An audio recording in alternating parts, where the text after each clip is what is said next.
Meus irmãos, é de certo que eu acredito que todos já ouviram alguém ensinar, pregar a respeito, referentemente sobre essa passagem bíblica conhecida da Igreja de Cristo.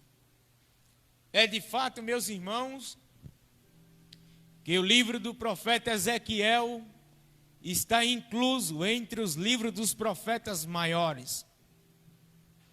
De fato, desde o início, desde o Gênesis, vemos que Deus dá graça a Moisés para que ele escrevesse os 5 primeiros livros da Bíblia, conhecido como o Pentateuco, dentre os judeus conhecido como Torá. E de certo que Moisés, que significa tirado ou tirado das águas, que viveu 120 anos de idade, aquele que recebeu a incumbência de Deus para libertar um povo que estava cativo no Egito há 430 anos.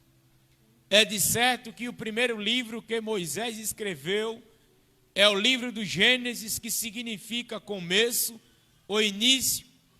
O segundo livro que Moisés escreveu é o livro do Êxodo, que significa saída. O terceiro livro que Moisés escreveu é o livro de Levítico, o 4, é o livro de Números, e o 5º livro escrito por Moisés é o livro de Deuteronômio, que significa a segunda lei.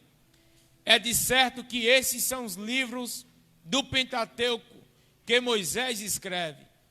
Não somente que a partir do livro de Deuteronômio, que significa a segunda lei, Deus dá graça a outros homens, inspirado por Deus, para que eles escrevessem livros inspirados pelo Espírito do Senhor Deus. É de fato que o sucessor de Moisés, Josué, que viveu 110 anos de idade, filho de Num, logo após a morte de Moisés, a incumbência de Deus está sobre Josué, para que ele levasse o povo hebreu, o povo do Senhor, até a terra prometida, terra tal esta que Deus havia anteriormente prometido aos pais dele. É de fato que no capítulo 1, versículo de número 7 ao verso de número 9 de Josué, Deus orienta a Josué e o fortalece para que ele ficasse com mais ânimo, tivesse mais força e vigor da parte do Senhor, para que ele levasse aquele povo até a terra de Canaã, a terra prometida. E é de fato que o livro de Josué está incluído dentre os livros históricos de Josué, até possivelmente entre Neemias ou o livro de Jó. É de fato que logo após que vemos anteriormente os livros do Pentateuco, de Gênesis a Deuteronômio, e possivelmente de Josué até Neemias ou Jó, são os livros históricos. A partir de então, vemos agora os livros poéticos, Salmos, Provérbios, Eclesiastes e Cantares. É de certo que Deus usou a cada homem, Deus usou a cada homem e mulher na terra com uma incumbência diferente, com uma chamada diferente, em um tempo diferente, em um período diferente. E é bem verdade que quando Deus, por sua vez, usa esses homens que foram notórios, que marcaram uma geração, eu vejo que desde o livro do Gênesis até Malaquias, há 3 períodos de cativeiro. Eu vejo que o primeiro cativeiro que o povo hebreu passou é o cativeiro no Egito durante 430 anos e mais 40 anos de peregrinação no deserto. O segundo cativeiro que eu vejo no Antigo Testamento, os 39 livros, eu vejo que o segundo foi o cativeiro em que o povo do Senhor passa 20 anos num cativeiro pós-Assíria. Eu vejo que o terceiro cativeiro que Deus permitiu que o seu povo passasse foi o cativeiro babilônico, que durou 70 anos de cativeiro. Mas eu posso ver que Deus, com a sua infinita misericórdia, sempre há de levantar alguém que está na brecha, alguém que esteja disposto a ser convocacionado por Deus para exercer um ministério, seja ele sacerdotal, seja ele músico, seja ele profeta, seja ele evangelista, seja ele mestre, seja ele pastor. É de certo que Deus procura homens, mas Deus procura mais achar homens que esteja na brecha, aí que é o difícil. É bem verdade que a palavra de Deus é clara, que Isaías, Ezequiel, como Jeremias e como Daniel, que são os 4 livros dos profetas maiores. Daniel, escrito 530 a.C., Jeremias, 623 a 626, Ezequiel, 595 a.C., e o livro do profeta messiânico Isaías, escrito ou como conhecido como profeta messiânico, entre 700 a 750 anos antes de Cristo. Mas, meus irmãos, Deus aqui, com a sua infinita misericórdia, eu vejo que há nesse período, eu entro já aqui no tópico da mensagem, mas preste atenção nessa introdução. Durante todo o cativeiro, dentre dos profetas menores e como também dos profetas maiores, eu vejo que há 4 reis que tinham o comando total sobre todos os impérios. Eu vejo que o Egito é que quando o rei Faraó governava e era rei sobre o Egito, eu vejo, meus irmãos, que dentre outros reinados, é o reinado da Síria, cujo Senaqueribe era o rei. Eu vejo que o outro reinado é o reinado da Babilônia, cujo Nabucodonosor II. Eu vejo que o outro reinado é o Império Persa, cujo o rei Ciro II. Eu vejo que da mesma forma que quando o livro do profeta Ezequiel é escrito, que quando a palavra de Deus nos diz que junto ao rio Quebar, a palavra de Deus é notória e é clara nesta noite, que quando ela fala a respeito, o sacerdote pai de Ezequiel, por nome de Buzi, que ali estava a servir ao Senhor junto ao rio Quebar, segundo a história bíblica, no contexto geral, irá falar de certa forma, que quando Ezequiel tinha entre 23 a 26 anos de idade, ele ainda servia ao Senhor como um sacerdote, mas no contexto bíblico geral, quando ele completa os seus 30 anos de idade, ele recebe a incumbência de Deus com um chamado profético para marcar uma geração. É de fato que para que um homem e uma mulher receba a incumbência de Deus para marcar uma geração, ele tem que ter uma vida reta, tem que viver uma vida em temor e santidade. É bem verdade que para que Deus levante um homem ou uma mulher para marcar uma geração, a Bíblia fala em Levítico 11:44, como em 1 de Pedro, no capítulo 1, verso 16, portanto, sede santo, porque o vosso Deus é santo. Deus não chama ninguém que está em cima do muro. Deus chama homens e mulheres que estejam dispostos a cumprir o chamado na terra. É bem verdade que para que uma geração venha fazer a diferença, esse homem tem que ser fiel a Deus, essa mulher tem que ser fiel a Deus. É de fato que quando a Bíblia fala que quando Ezequiel chega junto à Babilônia. A Bíblia fala no seu contexto geral que Daniel já estava na Babilônia há 9 anos. Mas o interessante era que Daniel, ele era o tipo de profeta que não se corrompia. Era o tipo de profeta que não se contaminava. Era o tipo de profeta que estava na Babilônia, mas não servia a Babilônia.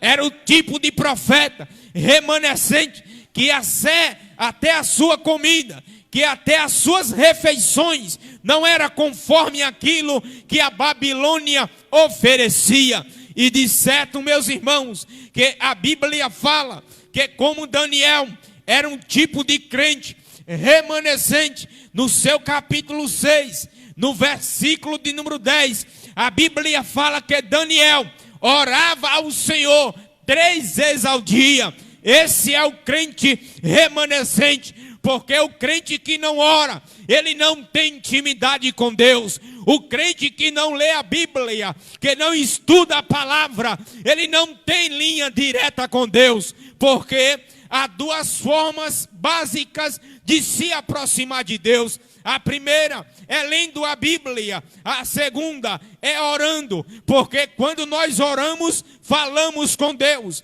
Quando nós lemos a Bíblia, Deus fala conosco. E o crente que não ora, ele não tem comunhão com Deus.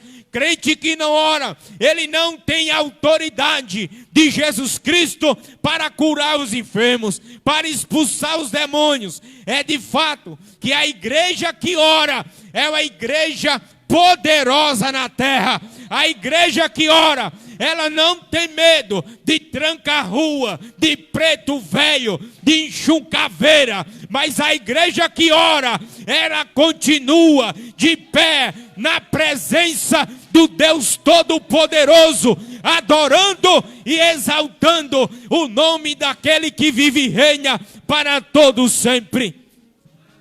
E é de fato que a Bíblia fala, meus irmãos, que ali naquele período cativeiro. Mas Ivonei, porque o povo foi levado ao cativeiro? Por causa da desobediência, por causa do pecado, por causa da idolatria, por causa das atitudes, por causa de tudo aquilo que era ilícito aos olhos do Senhor. É de fato que Deus permitiu que aquele povo fosse levado em cativeiro, mas o mesmo Deus que permitiu que aquele povo fosse levado em cativeiro é o mesmo Deus que também arrancou aquele povo da escravidão babilônica durante 70 anos. Ora, há 2 períodos distintos sobre a vida do profeta Ezequiel que Deus o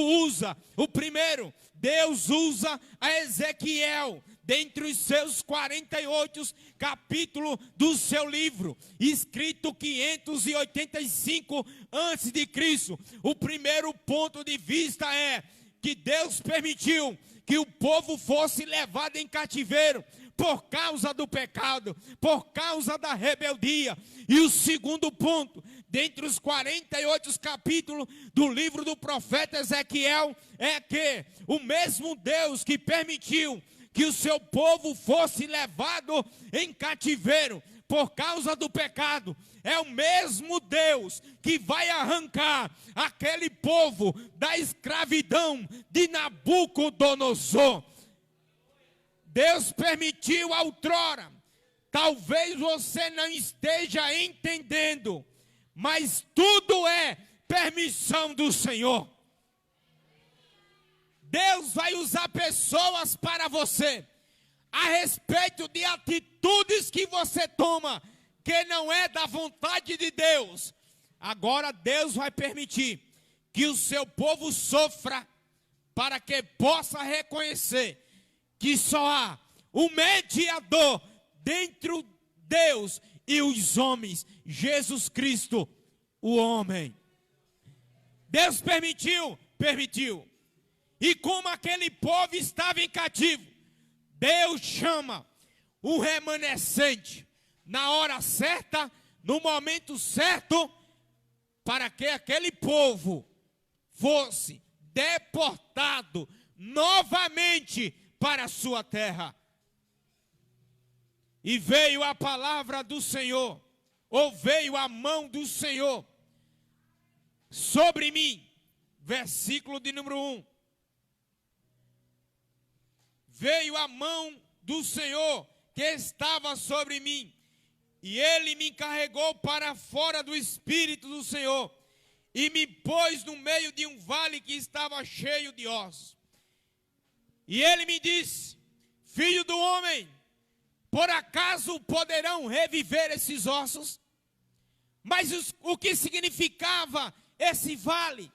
Era a situação precária da nação, do povo israelita do Senhor.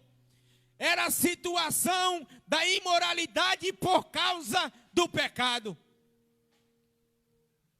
Mas quando a mão do Senhor vem sobre um homem, mas quando a mão do Senhor vem sobre uma mulher, mas quando a mão do Senhor vem sobre um crente remanescente, mas quando a mão do Senhor vem sobre um profeta, mas quando a mão do Senhor vem sobre um sacerdote, mas quando a mão do Senhor vem sobre um rei, este homem, essa mulher, nunca mais será o mesmo, nunca mais será a mesma.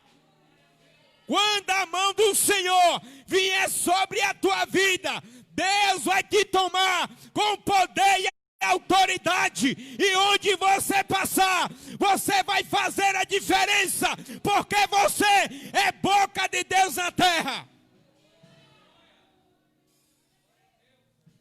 E ele me disse: filho do homem, por acaso poderão reviver esses ossos? E ele me disse: filho do homem, por acaso poderão reviver esses ossos? Interpretação bíblica para a tua vida nessa noite. Estão dizendo: a tua família morreu, a tua família pereceu, o teu ministério acabou. Mentira do diabo. A tua família vai continuar de pé na presença do Deus Todo-Poderoso. Estão dizendo que você morreu, que você pereceu, que a tua família está junto, dentre conforme esse texto bíblico, mas você não vai morrer, a tua família não vai perecer, a tua chamada está de pé. Quem te chamou foi Deus, quem vai te dar autoridade é Deus, quem vai te ungir é Deus, quem vai te dar poder, autoridade e unção é Deus. É Deus que chama o homem, é Deus que dá poder e autoridade ao homem. Isaías 43, versículo 13. Antes que houvesse dia, eu sou, e não há ninguém que possa escapar das minhas mãos. Agindo Deus, quem impedirá? Isaías capítulo 40, versículo 12. Quem tomou os céus a palmos, quem nas conchas das suas mãos tem toda a água do planeta Terra, e quem se encurva dos altos céus para contemplar a cada morador da terra, como se fossem pequenos gafanhotos. Salmos capítulo 30, versículo 5, parte B. Porque o choro pode durar uma noite, mas a alegria vem pelo amanhecer. Isaías capítulo 40, versículos 7 e 8. Seca-se a erva, na verdade, o povo é erva, seca-se a erva e cai as flores, mas a palavra do nosso Deus permanece eternamente. A Bíblia ainda fala no livro de Isaías, no seu capítulo 41, no versículo de número 13: porque eu te tomo pela tua mão direita e te digo, não temas, porque eu te esforço, porque eu te ajudo, porque eu te sustento com a destra da minha justiça fiel. Oh, aleluia! Oh, aleluia! Versículo número 6. e eu colocarei tendões sobre vós, e farei crescer carne sobre vós, e vos cobrirei com pele, e porei fôlego em vós, e vivereis, e sabereis que eu sou o Senhor. Então profetizei. Tem profeta aqui nessa noite? Tem profeta de Deus aqui nesta noite? Porque profeta que é profeta, ele não se vende. Profeta que é profeta, ele não troca favores para se vender para o homem.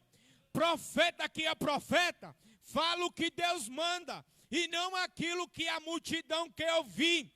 Profeta que é profeta, só fala aquilo que Deus quer. Profeta não vai para a direita sem Deus permitir. Profeta não vai para a esquerda sem Deus permitir. Se Deus diz, vai para a direita, ele vai.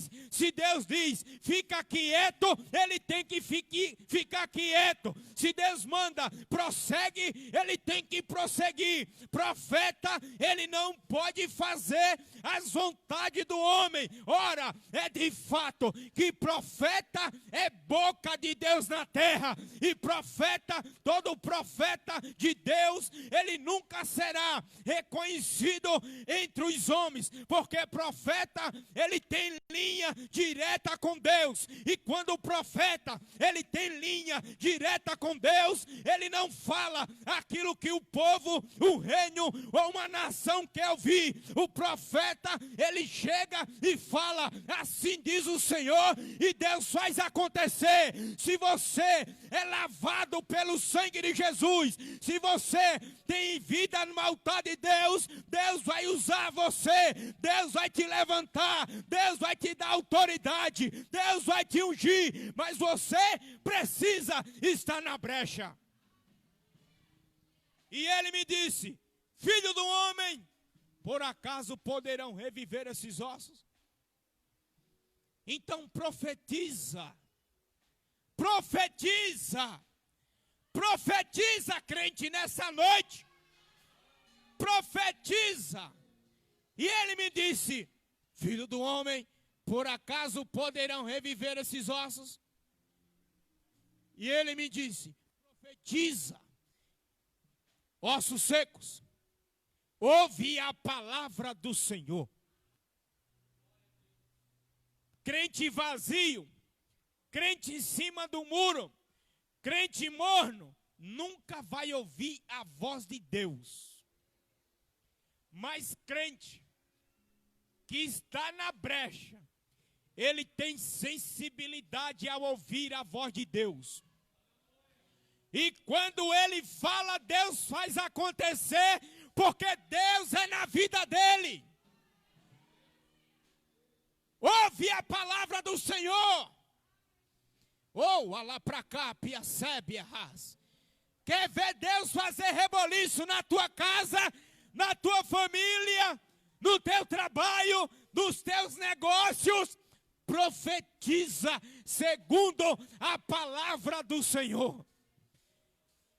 Ossos secos, ouve a palavra do Senhor. E ossos secos, pode ouvir a palavra? Pode. Se for pelo Espírito, pode. Você pode ter doutorado, você pode ter mestrado, pode ser doutor PhD, você pode ter o que você quiser, mas o acesso, linha direta com Deus ainda é a palavra e oração. Palavra e oração. Ah, porque Sóstenes, ah, porque Aristóteles, ah, porque Charles Spurgeon, ah, porque o calvinismo. Esse é o ponto de vista, meu filho. Pregue a palavra, viva a palavra, viva a palavra, viva a palavra. Oh, aleluia, viva a palavra. Crente que não lê Bíblia, crente que não estuda a palavra, crente que não medita na palavra, é o crente morno. Hoje está na igreja, na congregação, amanhã está no mundo. Mas crente que anda de joelho na presença do Deus Todo-Poderoso, ele permanece de pé na presença do Deus vivo. E eu profetizei. Preste atenção. Você não pode ter o carro do ano que você tanto queria. Você não pode ter hoje o sobrado ou o condomínio fechado como você queria. Você não pode ter hoje o seu emprego ganhando 15 mil ou mais. Mas uma coisa eu te digo. Se você é um remanescente, isso aí não é nada, não importa. Deus vai velar com a sua palavra. Deus vai cuidar de você. Seja no Egito, seja na Babilônia, seja no Império Persa, seja em Israel, seja onde você estiver. Deus é na tua vida. Deus é na tua vida. Isso aí já é o suficiente. Só isto já basta. 2 de Coríntios, capítulo 12, versículo de número 10. E ele me disse: a minha graça te basta, porque o meu poder se aperfeiçoa na fraqueza. Por isso, eu sinto prazer nas angústias, nas calúnias, nas necessidades, nas perseguições, por amor de Cristo Jesus. Mas, quando eu achei que estava fraco, aí que então que eu sou forte. Joel, capítulo 3, versículo 10. Forjai as espadas das vossas arreias e diga ao fraco que eu sou forte. Ô crente, se você soubesse o teu valor na presença de Deus, se você soubesse o teu valor, quando você dobra os seus joelhos na presença do Deus Todo-Poderoso. E quando eu profetizei, como ele me deu ordem, e houve o reboliço. O que é reboliço? Barulho. Barulho. O corpo humano tem 206 ossos. E quando eu profetizei, como ele me deu ordem, houve o reboliço. Quando pelo sangue de Jesus Cristo, quando ele profetiza, há reboliço.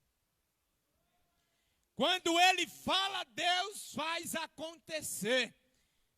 Porque crente remanescente é crente diferenciado na terra. E a Bíblia fala, quando eu profetizava, ou quando eu profetizei, houve o reboliço. Cada osso juntou-se ao seu osso. E foi juntando e chegando os tendões sobre eles. Eu profetizo em nome de Jesus pela palavra. Não é segundo eu, não, é segundo a palavra de Deus. Eu profetizo com a autoridade do Espírito de Deus nesta noite sobre a sua vida, sobre a sua casa, sobre o seu ministério, sobre a sua família. Está distante, aquilo que está longe vai voltar para o seu devido lugar. Entendeu? O teu filho que está lá fora, a tua filha que está lá fora, o teu esposo que está lá fora, a tua esposa que está lá fora, Deus vai trazer de novo. Deus vai trazer de novo. Deus vai dar vida de novo. Deus vai dar vida de novo. Vai crescer os ossos, vai juntar-se os ossos, vai chegar novamente os tendões. Deus vai trazer novamente. Deus vai trazer. Porque Deus, Ele vela com a sua palavra para cumpri-la. Números 23, 19. Porque Deus não é filho do homem para que minta, e nem filho do homem para que se arrependa. Prometeria eu e não cumpriria, ou não velaria? Ei, crente, está de pé. Está de pé a chamada de Deus. Está de pé. Então se alegra. Bate a poeira do teu pé. Se levanta novamente. Se levanta, meu filho, nesta noite. A unção de Deus está liberada novamente sobre você, sobre a tua família, sobre a tua casa. Palavra profética esta noite para a sua vida. Está de pé, está de pé, está de pé a promessa de Deus sobre você. Pode até tocar, pode até falar mal, pode até te ver, mas o Deus que te fez promessa, Ele não muda, Ele não muda. O meu Deus, Ele não muda e nunca mudará. Esse vale simbolizava a situação de Israel. E aqui eu termino. Deus irá trazer de volta aquilo que está longe para perto. Porque Deus, Ele vela com a sua palavra para cumpri-la. Amém, meus irmãos? Que Deus abençoe em nome de Jesus Cristo. E eu agradeço a oportunidade. Amém.